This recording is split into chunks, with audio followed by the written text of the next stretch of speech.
Now that it is out in the world, it's clear that the much-heralded Friends reunion is actually several shows in one.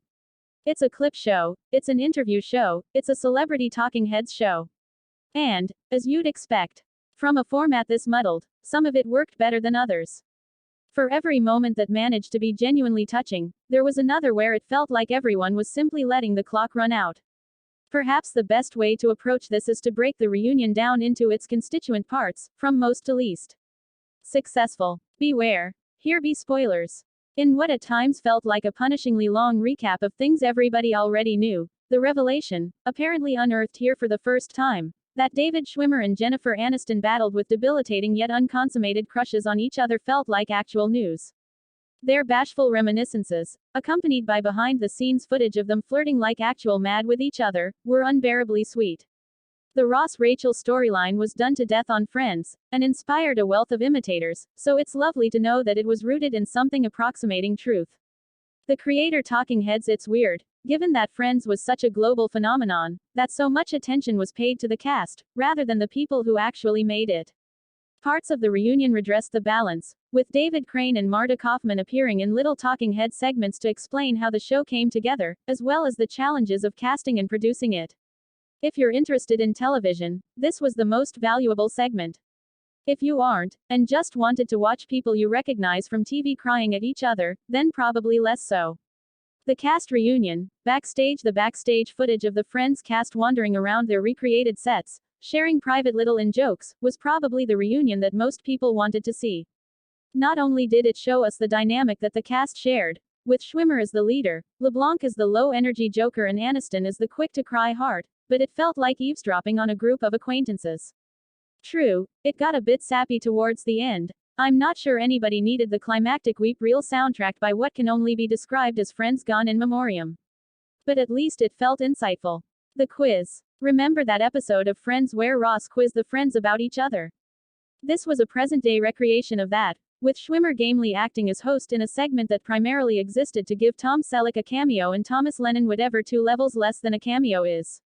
Table read, "Where's the tissue box?" New Friends. Reunion trailer released by HBO Max. Video in which the cast of Friends sat around a table and read 3 scenes from Friends together so faithfully that it made you wish you were just watching an episode of Friends. This segment would have worked better if it was just an episode of Friends. The bloopers. Here's where we start getting into filler. There was a bit in the reunion where the cast of Friends watched some bloopers from Friends. I'm 90% sure that all the actual bloopers have been on DVD extras and YouTube for several years now, and, although it was fun to see the cast ultimately gogglebox themselves, there was little of value here.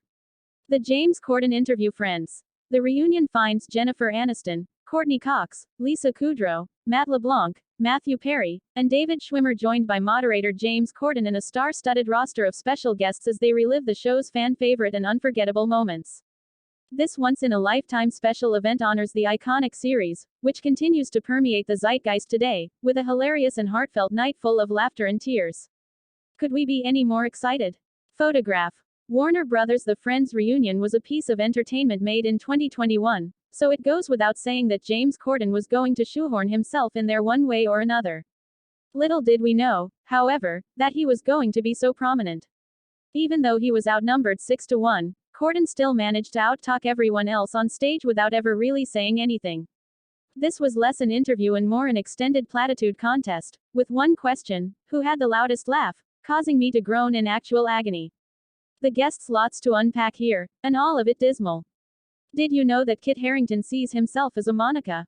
Did you know that David Beckham also sees himself as a Monica? Did you know that the actor who played Mr. Heckles was going to cameo, but not before suffering the indignation of realizing that the entire primary cast of Friends had forgotten the name of his character? Did you want to see Elliot Gould, for crying out loud, relegated to a seat in the audience? Did you want to see Gunther appear on Zoom, in a Central Perk hat, saying nothing of interest at all? Did you want to see the members of BTS say, "We love Friends," in unison? Or several members of the public wildly overstate their enjoyment of Friends? Or Malala being described by her best friend as 100% Joey with a hint of Phoebe, while simultaneously giving off the impression that she doesn't actually like Friends very much? Of course you didn't, but here it was anyway.